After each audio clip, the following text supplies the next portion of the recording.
হাজারো বেদনার পরে ফিরে আসনি তুমি আপন ঘরে।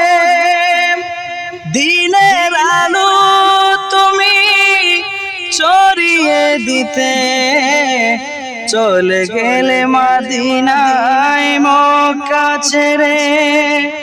হে রাসূল